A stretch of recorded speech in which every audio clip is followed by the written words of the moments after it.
Hello, welcome back again. And now we are officially at part 2 in this video series, where we're going to be going over practice exam questions for any calculus 2 students.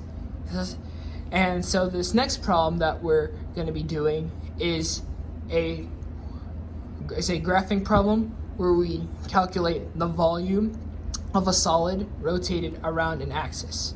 So for example, for this question, we're asked to compute the volume of the solid formed by the region bounded by the graphs y equals sine x, y equals cosine x, between 0 and pi over 4, rotated about the line y equals -2 using shell, disc, or washer method by sketching the region, finding limits if need be, and finding the height and radius of the shell, setting up an integral of the volume of solid, and finding the value of the integral.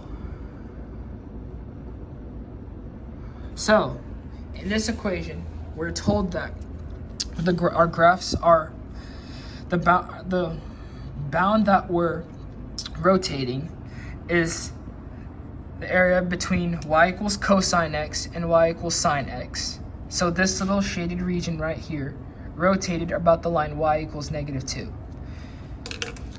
And if we do that, this is what our graph would look like, and here's what our solid would look like. So first step we have to do is we have to find, what point of intersection do each graphs intersect at? So how do we do that? We have to set sine and cosine equal to each other, and we have to get both terms to one side. So in this case, I decided to divide cosine, because if we divide both sides by cosine, we get tangent, which is represented by sine x over cosine x, giving us that the tangent of x equals 1, where we can say that x is equal to the tangent inverse of 1, and where x is equal to 0 and pi over 4, which is perfect because in our equation it says that these are the same bounds that these graphs intersect at. So we're good. So we have to decide, what method are we gonna use to compute the area? Well, we could use disc method.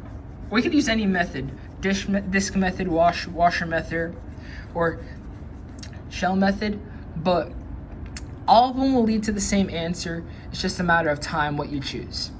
So for this method, I decided to use the washer method, which tells us that the volume is equal to pi times the integral from a to b of the big radius minus the little radius.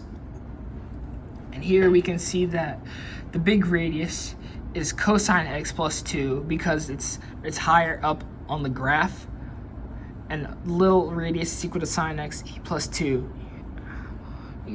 as well. So if we were to plug this into our equation, we would get that the volume is equal to pi times the integral from 0 to pi over 4 of cosine x plus 2 squared plus sine x plus 2 squared dx. Because minus -2, negative times a negative is positive, so that's how we got the 2 for each of the radius equations. So we got that, and then we have to actually integrate each side to cosine squared x plus 2 cosine x plus 4. Do the same thing for sine, and I just broke up both integrals as well. And then we actually have to integrate both, and there's no set derivative for cosine squared x unless you use 1 minus sine squared x. It's just the trig identity. But in this case, it's better if we use the half angle formula, which is 1 plus cosine 2x plus 2 for both cosine x and sine squared x.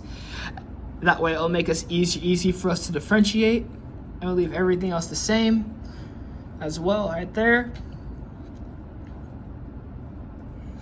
So we have that. So for the cosine x plus 2 squared, our integral turns out to be 1/2 of x plus sine of 2x plus 2 sine x plus 4 from the integral of 0 to pi over 4, which turns out to be 6.61 if we round to 2 decimal places. And then we do the same thing for sine, and the same thing for that, and we have 4.45, and then when we subtract both numbers and multiply by pi, we have that the volume is equal to 2.19 pi units cubed because we are dealing with volume. And let me know if you tried any other methods in the comments. I'll love to know and try those methods out for myself. All right, thank you. Like and subscribe and share the video if this helped.